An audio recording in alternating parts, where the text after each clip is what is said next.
Hi అండి, అందరికీ నమస్కారం. ఎలా ఉన్నారండి? అందరూ బాగున్నారు కదా? ఆకాశవాణి కథామాలికకి స్వాగతం. నేను మీ అర్చన. మనం బారిస్టర్ పార్వతీశం కథ వింటున్నాం కదండి. కథలో భాగంగా పార్వతీశం తన స్నేహితురాలు ఒక చోట కూర్చున్నారు. పార్వతీశం చెప్పిన సమాధానానికి ఆమె కొంచెం బాధపడి, నువ్వు కూడా రావద్దు నా వెనకాల, ప్లీజ్, నేను ఇప్పుడే వెళ్ళిపోతాను అంటూ వెనక్కి కూడా చూడకుండా వెళ్ళిపోయింది. తర్వాత ఏమైంది అనేది ఇప్పుడు విందాం. మాకు పరీక్షలు చాలా దగ్గరకు వచ్చాయి. అహర్నిశాతులు చాలా కష్టపడి చదువుతూనే ఉన్నాము. తప్పక కృతార్థుడు అవుతాననేది ఎరిగి ఉన్న ఒక పక్కన చాలా బెదురుగా కూడా ఉంటూనే ఉంది. భగవంతుడి మీద భారం వేసి నా ప్రయత్నలోపం లేకుండా చదువుకుంటూ ఉండగా హఠాత్తుగా ఒక రోజున నా స్నేహితురాల దగ్గర నుండి ఒకసారి ఎలాగైనా వీలు చేసుకొని ఆ సాయంకాలం కలుసుకోమని ఎంతో దీనంగా ప్రతిలాడుతూ ఒక ఉత్తరం వచ్చేది. ఇదేవిరా భగవంతుడా, పిడుగులాగా ఇప్పుడు ఈ ఉత్తరం ఏమిటి? వెళ్ళడమా వెళ్ళకపోవడమా? వెళ్తే మళ్ళీ ఆమె సామీప్యంలో, ఆమె చూపుల్లో పడి మైమరిచి నా చదువు వెనకబడుతుందేమో. వెళ్ళకపోతే ఆ అమ్మాయి ఇక్కడికే వస్తే నేను చేయగలిగింది ఏముంది? ముందు నెయ్యి వెనక గొయ్యి అన్నట్లుగా ఏమీ చేయడానికి తోచక ఆ రోజంతా వికలమైన మనస్సుతో ఏమీ చదవలేక సాయంకాలం వెళ్ళి ఆమెను కలుసుకున్నాను. ఎంత సంతోషించిందో ఎలా చెప్పగలను? ఆ సంతోషం వెనుక విషాదరేఖలు కూడా అలుముకొని అస్పష్టంగా కనపడుతూనే ఉన్నాయి. దగ్గర హోటల్లో కొంచెం టీ తీసుకొని మేము మామూలుగా వెళ్ళే చోటకి వెళ్ళి కూర్చున్నాం. ఆమె నాకు బాగా దగ్గరగా కూర్చుని నా మెడ చుట్టూ చేతులు వేసి నా చెక్కిలు చేర్చి ఎంతసేపో మౌనంగా కూర్చుంది. కొంతసేపటికి కానీ ఆమె కన్నీరు దారగా పడుతున్న సంగతి నేను గమనించలేదు. అప్పటికి నేను తీరుకొని ఉలిక్కిపడి ఆమె ముఖం నాకెదురుగా తీసుకొని కన్నీరు తుడిచి తడికన్నుల్ని ముద్దాడి, ఏమిటి బలహీనత? నీవు ఇలా బాధపడితే నేను చూసి ఎలా ఊరుకోగలను? నాకు పరీక్షలు చాలా దగ్గరికి వచ్చాయి. నేను ఈ దేశం వచ్చి మా వాళ్లకు దూరమై ఎంత వ్యయ ప్రయాసలు కోర్చి ఇప్పుడే చదువు ముగించుకోకపోతే మా వాళ్ళు ఏమంటారు? వాళ్ళ మాట అటుంచి నేనేమవుతాను? ఇక్కడ నన్ను చూసేవారెవరు? నాకు తిండి పెట్టేవారెవరు? ఇక నా ప్రేమను పురస్కరించుకొని నీ చెంతనే ఉండి నీ సంపాదనతోనే నేను కూడా బ్రతకడం భావ్యమేనంటావా?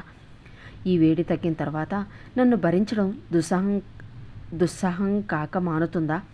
నీ మీదన ఇష్టం లేక నేను వదిలించుకుందామనే ఉద్దేశంతో ఇవన్నీ చెబుతున్నానని అనుకోకు. నీ బాధ తెలుసు. నా బాధ అంతకు ఎన్ని రెట్లో నీకు తెలియదు. ఈ సందర్భంలో నాకెన్ని సమస్యలు ఉత్పన్నమైనను వేధిస్తున్నాయో నీ ఊహించను కూడా లేవు. ఇదంతా స్వప్నవతిగా నిన్ను మైమర్చిపోమ్మని నేను మర్చిపోతానని కానీ చెప్పను. కానీ జీవితంలో కొన్ని సత్యాలను ఎంత బాధాకరంగా ఉన్నా ఎదుర్కోక తప్పదు.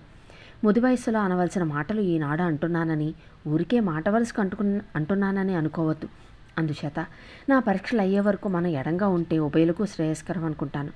ఎలాగో బలవంతాన్ని నా చదువు మీద మనసు నిలుపుకుంటాను. నీవు కూడా నీ పని దూరంలో నిమగ్నురాలవై నా సంగతి మర్చిపోవడానికి ప్రయత్నించు. ఇంతకంటే నేనేమీ చెప్పలేను. ఈ బాధాకరమైన వియోగం ఎంత కఠినమైనా మనకు తప్పనిదని చెప్పవలసి వస్తున్నందుకు విచారిస్తున్నాను అన్నాను ఎంతో గంభీరంగా.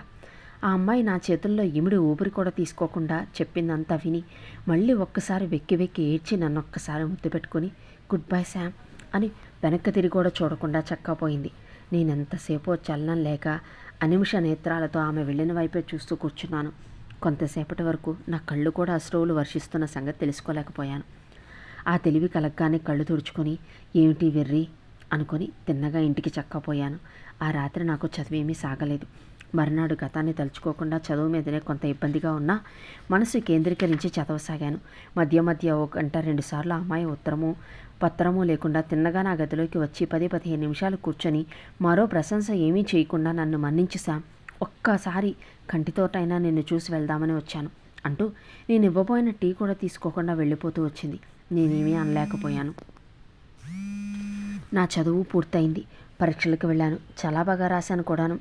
ఆ సాయంకాలకి ఎంతో బరువు పోయి మనసంతా తేలిక ఇంటికి వచ్చాను.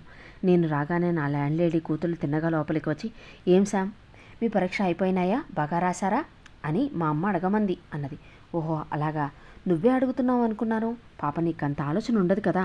బాగానే రాశాను అని చెప్పు అన్నాను. ఇంతలో తల్లి కూడా వచ్చి, శామ్ గారు బాగా రాశారా? చాలా సంతోషం. మీకోసమని ఈ రోజున ప్రత్యేకంగా ఈ కేక్ తయారు చేశాను, మీరు తిని తీరాలి అని కేక్, బ్రెడ్, టీ బల్ల మీద పెట్టి వెళ్ళింది. ఇదేమిటా ఒక్కడికే పెట్టారు? నాకంటే ముందే ఈ అమ్మాయి ఎవరో వచ్చి సిద్ధంగా కూర్చుంది కదా, దాన్ని తిననిస్తుందా? తింటే జీర్ణం అవుతుందా? ఇంకో ప్లేట్ కూడా పెట్టండి ఇక్కడ అన్నాను. ఆమె నవ్వుకుంటూ లోపలికి వెళ్తూ, అయితే మీరు దాన్ని మీతోటి కూడా తీసుకుపోతారా ఏమిటి అంది. అమ్మయ్యో, ఈ రాక్షసుని భరించడం నాకు కాదు కదా, నన్ను సృష్టించిన దేవుడికి కూడా సఖ్యం కాదు. నేను వెళ్ళేటప్పుడు నా వెంట పడుతుందనే అనుమానం కూడా లేకపోలేదు.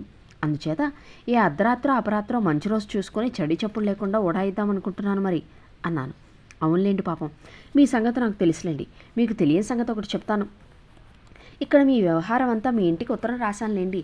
ఆ సంగతి తాము తెలుసుకోవడం మంచిదని చెప్తున్నాను అని అంటుంటే ఒక కేకు ముక్క కోసి గబుక్కున ఆ అల్లరిపిల్ల నోట్లో కుక్కి, ఇక నోరు మూయండి తమరు అన్నాను. ముసల్ది నవ్వుకుంటూ చక్కగా పోయింది. ఆ అమ్మాయి కోపంతో కుర్చీలోంచి లేవబోయింది. కూర్చో, పాపం తొందరపడకు అని ఒక్క మాట ఈ బుక్క ఆ బుక్క మొత్తెట్టుకుని కుర్చీలో కూలదోసి నేను మళ్ళీ చేతికి అందకుండా ఎదురు కుర్చీలో వెళ్ళి కూర్చుని ఏమీ ఎరగనట్టు గంభీరంగా నా ఫలహారం సాగించాను. ఆ అమ్మాయి ఫలహారం కూడా కాగానే, నువ్వు మీ అక్క పావుగంటలో తయారైతే సినిమాకి వెళ్దాం, ఆలస్యం చేయకు అన్నాను. మా అక్క లేదండి అంది. ఇంట్లో ఉన్న సంగతి నాకు తెలుసు కానీ పిచ్చి వేషాలు కట్టుపెట్టి త్వరగా డ్రెస్ వేసుకో. నువ్వు ఒక్కటివే నాతో సినిమాకి నా పక్కన కూర్చొని కులుకుదామనుకున్నావు కాబోలు పాపం. నీ సంగతి నాకు తెలుసు, దయచేయి అన్నాను. ఒక్క ఉడావున నా దగ్గరకు వచ్చి నా మెడ వంచి నన్ను ముద్దు పెట్టుకొని, you are very very bad boy, but all the same I love you అని చక్కపోయింది. 10 నిమిషాల్లో వాళ్ళ ఉభయలు తయారై నన్ను చెరోరెక్క పట్టుకుని ఎక్కడికన్నా అడగకుండానే వాళ్ళ ఇష్టం వచ్చిన సినిమాకు తీసుకువెళ్లారు. కొద్ది రోజులు ఏ పని పాటు లేకుండా స్నేహితులందరినీ తిరిగేస్తూ ఒక పూట మా మాస్టర్ గారిని కూడా కలుసుకొని తీరిక సమయాల్లో గ్రంథ కాలక్షేపం చేస్తూ పరీక్షా ఫలితాలు ఎప్పుడు తెలుస్తాయా అని నిరీక్షిస్తూ కూర్చున్నాను. హఠాత్తుగా ఒక రోజున సాయంకాలం బయటికి వెళదామని అనుకుంటూ ఉండగా మా స్నేహితురాలు ప్రత్యక్షమై, నేను సమయానికే వచ్చాను, రెండు వెళ్దాం అంది. సరే అని బయలుదేరి దారిలో ఉన్న హోటల్కి వెళ్ళి టీ తీసుకున్న తర్వాత సినిమాకి వెళ్ళాం.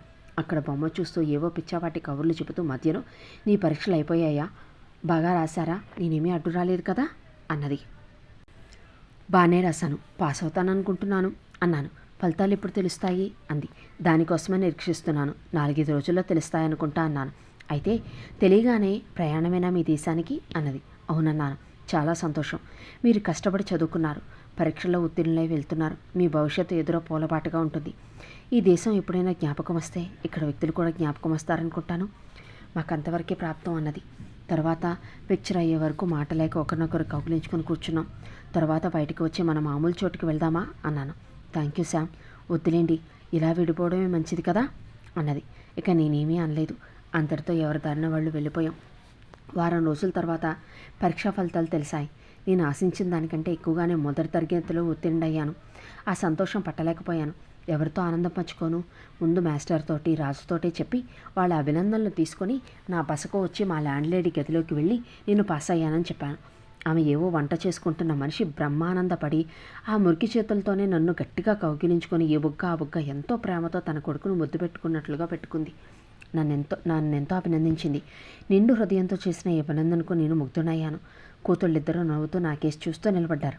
అలా నిలబడతారేం, మీరేమీ అభినందనలు చెప్పరా అన్నాను. చెప్పకేమండి, అందుకే నిలబడ్డాం. హార్టియెస్ట్ కంగ్రాచులేషన్స్ అని ఇద్దరూ చేతులు చాపారు. ఓ సింతేనా, మీ అమ్మలాగే మీరు అభినందిస్తారని ఆశిస్తూ ఉంటే ఊరికే చేతులు చాపి ఊరుకుంటే ఎలాగో అని వారిద్దరి దగ్గరికి లాక్కుంటూ వారి నుంచి ఆశించిన పని నేనే చేసి ఊరుకున్నాను. తల్లి కడుపు చెక్కలయ్యేట్లా నవ్వింది. పెద్దమ్మాయి కొంచెం సిగ్గుపడి బుగ్గలను గులాబీలు పూయించింది. చిన్నమ్మాయి కోపాన్ని అభినయిస్తూ, నువ్వు ఇలాంటి అల్లరి పిల్లాడవని తెలుసు, నీ పని చెప్తా ఉండు అంది. సరే అయితే రా అని చెయ్యి పట్టుకుని నా గదిలోకి లాక్కెళ్దామని అనుకుంటుంటే నన్ను విదిలించుకుని పారిపోయింది. పరీక్షా ఫలితాలు విశ్వవిద్యాలయంలో ప్రకటన కాగానే, ఆ ప్రకటన మా వాళ్ళందరూ చూడగానే, నేను మొదటి తరగతిలో వచ్చానని తెలియగానే మన వాళ్ళంతా వాళ్లే కాక ఆంధ్రేతరులు కూడా ఎంతమందో తండోపతండాలుగా నా గదికి వచ్చి నన్ను ఎంతగానో అభినందించి పైకెత్తేశారు. మన వాళ్ళందరిలో వయసులో నేను చిన్నవాడిని కావడం, ఇంత త్వరలో పరీక్షకు వెళ్ళి ప్రథమ తరగతిలో రావడం వాళ్ళందరినీ ఆశ్చర్యచకితుల్ని చేసింది. ఈ పరీక్షకు ముందే నేను ఇండియన్ అసోసియేషన్లో సహాయ కార్యదర్శిగా ప్రముఖ పాత్ర వహించడం, ఆ దేశానికి మన చెడుగుడి పరిచయం చేయడం, నేనెంతో తొందరగా గోల్ ఫాట నేర్చుకుని ప్రథమ తరగతి క్రీడాకారునిగా పేరు సంపాదించడం వల్ల నేనందరికీ సుపరిచితుడను, అభిమాన పాత్రుడును అయ్యాను. ఈ వచ్చిన వారందరికీ సుపరిచితుడును, అభిమాన పాత్రుడును అయ్యాను. వెంటనే పార్టీ ఇస్తావా చస్తావా అని కూర్చున్నారు అందరూ. మహాప్రభు, నేను ఇంకా చావదలుచుకోలేదు, అందుకని పార్టీ ఇచ్చుకుంటాను, సాధ్యమైనంత త్వరలోనే ఏర్పాటు చేస్తాను. మా గ్రహస్థితి బాగున్నప్పుడు ఇలాంటివి వస్తూ ఉంటాయి.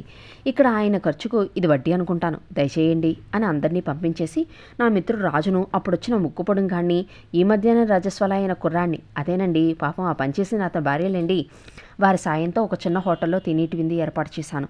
ఇదివరకు 1-2 సార్లు చేసినట్టుగానే ఆఖరిసారి పులిహార, సత్యనారాయణ స్వామి ప్రసాదం లాంటి రవ్వకేసరి నేను రాజు కలిసి చేశాం. పాకం అద్భుతంగా అమిరింది. ఇదంతా తన వల్లనే అని మా రాజు అనుకున్నాడు. కానీ నేను మట్టుకు అతను నా పక్కన నిలబడి భుజాలు ఎగరేస్తుంటే ఈ ప్రసాదాలు తయారు కాలేదని, వాటికి ఆ రుచి లేదని ఖచ్చితంగా నచ్చ చెప్పాను. అతను ఎంతో చిన్నబుచ్చుకొని, అలాగే చూద్దాం, ఇది మన మధ్య తేలే విషయం కాదులే, సభాముఖాన్నో కోర్టులోనో తెలుసుకోవాల్సిన విషయం మరి అని చూస్తూ ఉండు అన్నాడు. సాయంకాలం పార్టీ దిగ్విజయంగా జరిగింది. అందరూ ఎంతో సంతోషించారు. నాకు తెలియకుండానే ఎవరో తబలా హార్మోని తెప్పించి రహస్యంగా అక్కడ దాచుంచారు. పార్టీ ముగిగానే టేబుల్ ఖాళీ కాగానే 2-3 మిత్రులు తెలుగులోనూ హిందుస్థానీలోనూ పాటలు పాడారు. నన్ను పాడమన్నారు. నా చేత కాదన్నాను. నువ్వు పద్యాలు చదివేవు అన్నారు. కాదనలేక భాగవతంలోని కొన్ని, హరిశ్చంద్ర నాటకంలోని కొన్ని, ఇంకేవో కలగాపులగంగా కొన్ని పద్యాలు చదివాను. మిత్రులందరూ ఒకరి తర్వాత ఒకరు ఉపన్యాస ధోరణిలో వారి హర్షాదామోలు తెలియపరిచారు. కొందరు ఎంతో చమత్కారంగా, హాస్యరస ప్రధానంగా మాట్లాడారు. పెద్దలు అనుకున్న వాళ్ళు ఒకరిద్దరు నన్ను దిగ్విజయంగా జీవనయాత్ర సాగించగలిగానని, ఇంటికి వెళ్ళగానే మామూలు పద్ధతిని మర్చిపోకుండా బుద్ధిమంతురాలైన, రూపవతి అయిన, విద్యావతి అయిన, గుణవతి అయిన కన్యను చూసి వివాహం చేసుకోమని, అలా చేయిన్నాడు రవాణా చేస్తామని కూడా సలహాతో పాటు అభయం కూడా ఇచ్చారు. అందరూ నాతో కరచాలనం చేయడంతో హిప్ హిప్ హరే హరే అనే జయజయధ్వానాలతో పార్టీ ముగించి అందరూ ఎవరి దారిన వాళ్ళు వెళ్ళారు. నా ఆనందం పట్టలేకపోయాను. అక్కడే కూర్చుని కొంతసేపు పొంగి పొరలి వస్తున్న ఆనంద బాష్పాలను అణుచుకొని లేచి బయటకు వచ్చాను. మిత్రులంతా ఒక్కొక్కరు మిగలకుండా నన్ను ఏకాకిం చేసి చక్కాపోయారు. నేను పరధ్యానంగా నడుస్తూ ఉంటే వీధి చివర నా స్నేహితురాలు నిలిచి ఉండడం నాకు ఆశ్చర్యం వేసింది. నేను గుడ్ ఈవినింగ్, ఏంటి ఇక్కడ నిలబడ్డావెందుకు, ఇలా వచ్చావేమి, నా బస్ చాలా దూరం కదా, ఈవేళ పార్టీ ఉన్నదని ఇక్కడికి వచ్చి ఉంటారని తెలుసుకొని మీరు ఒంటరిగా కనపడతారనే ఆశతో వచ్చి ఇక్కడ సుమారు గంట నుండి వేచున్నాను అంది. అయ్యయ్యో, ఎంత పొరపాటు జరిగింది, నీకెంత శ్రమ కలిగించాను. పార్టీకి అంతా మా దేశస్థులు, నా తోటి విద్యార్థులే కానీ ఆడవాళ్ళని ఎవరినీ పిలవలేదు. ఎవరినైనా పిలిచి ఉంటే నిన్ను తప్పకుండా పిలిచి ఉండేవాడిని. రా, అలా పోదాం అని కొంత దూరం నడిచి మామూలు చోటికి చేరుకున్నాము. కూర్చుని కొంతసేపు లోకాభిరామాయణం చెప్పుకుంటూ ఉండగా మాటల మధ్యన అయితే ఇక్కడ మీ పని పూర్తయినట్టే కదా అన్నది. అవును, బహుశా రేపు బారిస్టర్ పరీక్షా ఫలితాలు కూడా తెలుస్తాయి. నేను పాస్ అయినట్టు ఈ మధ్యాహ్నమే వార్త అందింది. అందుచేతను పని పూర్తయినట్లే. కొద్ది రోజుల్లో మీ అందరి దగ్గర సెలవు తీసుకుని ఈ దేశానికి గుడ్ బై చెప్పి వెళ్ళిపోవాలి. మళ్ళీ ఈ జన్మలో ఇక్కడికి వచ్చే అవకాశం ఉంటుందని అనుకోలేదనుకుంటూ ఆశించను కూడా అన్నాను. ఆఖరి మాట అనేటప్పుడు నా కంటలో కొంచెం వణుకు కూడా వచ్చింది. ఆ అమ్మాయికి కంట నీరే వచ్చింది. సంద్రపుటప్పు అడవి ఉసిరి అన్నట్టు ఎక్కడ భారతదేశం, ఎక్కడ స్కాట్లాండ్, నేనెవరో, ఈ అమ్మాయి ఎవరో, మాకు ఈ పరిచయం ఎందుకు కలిగింది, ఈ సంయోగం పర్యవసించకుండానే మళ్ళీ ఈ వియోగం ఏమిటి అనే ఆలోచనలు ఏవేవో తలలో ముసురుకోవడం ప్రారంభమైనాయి. కొంతసేపు నేనేమీ మాట్లాడుకున్నా నిశ్శబ్దంగా ఉన్న సంగతే నేను గమనించలేదు. ఆ అమ్మాయి నా ముఖం కేసి తదేక దీక్షతో చూస్తూ, ఏమండి, హఠాత్తుగా అంత గంభీరులైపోయారు, మనం విడిపోయే సమయం ఆసన్నమైందని విచారిస్తున్నారా? ఎప్పటికైనా తప్పదని అనుకున్నాం కదా, మీరేలా అయిపోతే నేనేం కాను. ఈ సంయోగ వియోగాలు మానవాళికి సహజమే కదా, తెలిసి కూడా బాధ ఎందుకు? చేతికందిన ఆనందాన్ని అనుభవించడం తరువాత నా ఆనందంతోనే విడిపోవడంలోనే సుఖముంటుందనుకుంటాను. చాలా చిత్రంగా ఉంది. నేను కూడా మీ ఆలోచన సరళిలోనే పడ్డానట్టున్నాను. అత్యంత సన్నిహితుల ఆలోచనలు అలాగే ఏకముఖంగా నడుస్తాయి కాబోలు. నాకు ఇదో వింత అనుభవం అన్నది. నేను తెలివి తెచ్చుకొని అతి ప్రయత్నం మీద నా గంభీర ముద్ర వదిలి మళ్ళీ మామూలు ధోరణిలో పడి కాసేపు కబుర్లు చెప్పుకొని మళ్ళీ ఇద్దరం ఒకే క్షణంలో కూడబలుకున్నట్లుగా వెళ్దామా అని ఏకకాలమందు లేచి నుంచుని ఏ ఉద్రేకమూ లేకుండా కేవలం కరచాలనం చేసిన ధోరణిలో ఒకరినొకరు తేలిక పెదవుల మీద ముద్దు పెట్టుకుని ముందుకు సాగాము. 4 రోజుల తర్వాత కాన్వకేషన్ జరిగింది. హాలు కిటకిటలాడిపోయింది. నేనెంతో కష్టం మీద ల్యాండ్ లేడీ కూతుళ్లకు అక్కడ ప్రవేశానికి టికెట్లు సంపాదించాను. హాల్లో కూర్చున్నంతసేపు ఈ లోకంలో ఈ మానవాళి మధ్యన ఉన్నాననే భావమే లేదు. ఊహలన్నీ నన్ను విడిచి వినివీధిలో విహారం చేయనారంభించాయి. నా పేరు పిలిచినప్పుడు నిద్రలో ఎవరో నన్ను పిలిచినట్లు వినబడి లేచి నుంచుని ప్లాట్ఫామ్ మీద దగ్గరికి వెళ్ళి వాళ్ళు అందించిన హోట్ తీసుకుని పట్టా పొడుచుకొని నా చోట్ల వచ్చి కూర్చున్నాను. సభ ముగిసింది. అందరూ బయటికి వచ్చారు. వచ్చి ట్యాక్సీ కోసం చూస్తుండగా దూరాన్ని నా స్నేహితురాలు వెనుతిరిగి నా కేసు చూడకుండా తల వంచుకొని వెళ్ళిపోవడం చూశాను. ఏమో వచ్చినట్లే నాకు తెలియదు. వాస్తానని చెప్పలేదు. టికెట్ కావాలని కోరలేదు. ఎలా శ్రమపడి వచ్చిందో పాపం, ఎంత అభిమానమో అనుకుంటూ ఆశ్చర్యపోతూ ట్యాక్సీ పిలిచి నేను మా ల్యాండ్ లేడీ కూతుళ్లతో సహా ఇంటికి చేరాను. వాళ్ళ ఆనందానికి మేరలేదు. నా మీద వాళ్ళకి ఇంత అభిమానం ఎందుకా అని ఆశ్చర్యపోయాను. మర్నాడు నా కాన్వకేషన్ డ్రెస్లో ఒక ఫోటోగ్రాఫ్, ప్రయాణానికి దరఖాస్తుకు అవసరమైన ఫోటో ఒకటి తీయించుకొని వస్తూ మా ఇంటి ఆమెకు ఆడపిల్లలకు తల ఒక బహుమతి తీసుకుని వాళ్ళకి ఇచ్చాను. మా ల్యాండ్ లేడీ కూడా చక్కని పెట్టెలో ఒక వెండి ఫౌంటైన్ పెన్ బహుకరించి నాకెంతో ఆశ్చర్యము ఆనందము కలిగించింది. నేను ఇచ్చిన బహుమతులకు వాళ్ళు మరీ సంతోషించారు. చిన్నపిల్ల చేతికి బహుమతి అందిస్తూ, నీకు రహస్యంగా ఇవ్వవలసిన బహుమతి వేరే ఉందిలే, అది తర్వాత ఇస్తాను అన్నాను. ఆ పిల్ల దేవాంతుకురాలు. నా ఊహని ఇట్టే గ్రహించి నాకు ఈ బహుమతి అక్కర్లేదు, ఆ బహుమతి అక్కర్లేదు, ఇదివరకు ఇచ్చింది చాలు అంది. పోన్లే, నాకు మాత్రం చాలలేదన్నాను. అందుచేత నీవు బుద్ధిమంతురాలా ఇచ్చిన బహుమతి బహిరంగంలో కానీ అంగీకరించి తీసుకోవాల్సిందే. దీనికి తిరుగులేదు. నీ ముద్దుమోహన్ సాక్షిగా చెప్తున్న విషయం తెలిసిందా అని 2 బొగ్గులో పట్టుకొని జాడించి నా గదిలోకి వెళ్ళిపోయాను. మరి 4 రోజులు అయిన తర్వాత నా పాస్పోర్ట్ వచ్చింది. అనగా ప్రయాణానికి అనుమతి అన్నమాట. వచ్చేటప్పుడు ఎవరి అనుమతి లేకుండా ఎవరితోటి చెప్పకుండానైనా తిన్నగా చక్కా వచ్చాను. ఇప్పుడు యుద్ధమూలాల్ని ఈ తతంగం అంతా ఏర్పడింది. మరి 4 రోజుల్లో అతి కష్టం మీద మెయిల్ స్టీమర్లో ప్రయాణానికి క్యాబిన్ దొరికింది. ఈ వార్త తెలియగానే అక్కడ లేని సామాన్లన్నీ ఇక్కడ ఖర్చు పెట్టి అవసరమైనవి కొనుక్కొని సామాన్లు సర్దుకోవడంలో సరిపోయింది. నేను మా స్నేహితురాలు ఫలానా రోజున ఫలానా రైల్లో ఫలానా స్టేషన్ నుండి బయలుదేరి లండన్ చేరి అక్కడ స్టీమర్ ఎక్కుతానని, నన్ను మనిచిపోయి అనుకూలుడైన యువకుడిని పరిచయం చేసుకొని వివాహం ఆడి సుఖపడమని కోరుతూ నాకు సెలవివ్వమని ఉత్తరం రాశాను. కొన్ని కన్నీటి బిందువులు ఉత్తరం మీద పడి కొంత భాగం తెలియకుండానే పోయిందనుకుంటాను. మధ్యాహ్నం నా మిత్రులందరికీ దగ్గర సెలవు తీసుకొని సాయంకాలం పెందలాడే భోజనం చేసి ప్రయాణమై వెళ్తున్నానని మా వాళ్ళతో చెప్పగానే వాళ్ళందరూ ఒకరి తర్వాత ఒకరు కళ్ళ నీళ్లతో నన్ను కౌగిలించుకొని ముద్దు పెట్టుకుని సాగనంపారు. ఆ చిన్నపిల్ల మరీ ఒకటే ఏడుపు. ఆ పిల్లని చూస్తే నాకెంతో ముద్ది, జాలి, ఆనందం కలుగుతూ ఉండేది. ఇటువంటి అమ్మాయి నాకు చెల్లెల్లో ఉండకూడదా అనుకుంటేవాడిని ఎన్నోసార్లు నేను. ఎంతో బాధతో బండిలో కూర్చొని వాళ్ళు టాటా అని చెయ్యి ఊపుతుంటే బండి కదిలింది. వాళ్ళు స్టేషన్కి కూడా రావాలని ఎంతో కుతూహలపడ్డారు. కానీ నేనే వద్దాను. స్టేషన్లో దిగ్గానే రాజు అనుకోకుండా మా ప్రైవేటు మాస్టర్ గారు మరికొంతమంది మిత్రులు వచ్చి నా టికెట్ వగైరాలు కొని రైల్లో నన్ను ఎక్కించి నేను సుఖాసీడ్ నుండి కాగానే వాళ్ళు సెలవు తీసుకొని వెళ్ళిపోయారు. బయలుదేరడానికి గంట మోత రైలు కోత వినపడ్డాయి. ఇంకా రైలు కదులుతుందని కడసారి స్టేషన్ చూద్దామని కిటికీలోంచి బయటికి పెట్టి చూద్దును కదా, నా స్నేహితురాలు చిన్న పెట్టెతో నన్ను చూసి ఒక్క పరుగున నా పెట్టె దగ్గరకు వచ్చింది. పెట్టి కదిలింది. గబీమని ఆమె పెట్టెలోకి ఎక్కింది. ఇదేమిటి, ఎందుకు వచ్చావు, రైల్లో ఎక్కి కూర్చున్నావేంటి అని నిర్ఘాంతపోతూ వణుకుతూ అడిగాను. కూర్చోండి, మరేం భయం లేదు. మీరంత ధీరానున్న మీ దేశం వెళ్ళిపోతున్నారు కదా, అదమం. లండన్ దాకా నేను మిమ్మల్ని సాగనంపుదామని కడసారి అక్కడ మీ ఖర్చాలనమైనా చేద్దామని వచ్చాను. మీరేం బాధపడకండి అంది. నా పక్కనే కూర్చుంది. తెల్లవార్లు ఉభయలు పడుకునే ప్రయత్నం చేయలేదు. ఏవేవో అర్థం పర్థం లేని మాటలు చెప్పుకుంటూ చిన్నపిల్లలకు మళ్ళీ నవ్వుకుంటూ తెల్లవార్లు కాలక్షేపం చేసుకున్నాము. ఉదయాన్నే లండన్లో దిగి ఒక హోటల్లో చిన్నగది తీసుకుని స్టీమర్ వైపుకి వెళ్ళి స్టీమర్ ఎప్పుడు బయలుదేరేది తెలుసుకొని పైకి వచ్చి మా స్నేహితురాలి సాయంతో సామానంతా స్టీమర్కు చేర్చేసరికి మధ్యాహ్నం 1 గంట అయింది. మేము ఒక హోటల్కి వెళ్ళి భోజనం చేసి కాసేపు ఇటు అటు తోలి తిరిగి 2:30 కల్లా స్టీమరు వైపుకు చేరుకున్నాం. నేను స్టీమర్లోకి వెళ్తుంటే తను నా క్యాబిన్ చూస్తానని లోపలికి వచ్చింది. చూసి 5 నిమిషాలు కూర్చొని స్టీమర్ బయలుదేరుతుందని గంటా సైరను వినగానే నన్ను గట్టిగా కౌగిలించుకొని గాఢంగా ముద్దు పెట్టుకొని నా కళ్ళకిలో చూస్తూ, శామ్, ఈ కడసారి కౌగిలింత, ముద్దు, చూపు నా హృదయంలో నేను బ్రతికినున్నంతకాలం నిలిచి ఉంటాయి. మీ వాళ్ళు చెప్పేటట్లు మరో జన్మంటూ ఉంటే అక్కడికి కూడా ఈ స్మృతి, ఈ రూపం నాతోనే ఉంటాయి. Good bye. నీకు సమస్త సౌఖ్యాలు, సమస్త విజయాలు పరమేశ్వరుడు అనుగ్రహించగలడు. గుడ్ బై శామ్ అని గబగబా వెళ్ళిపోయింది.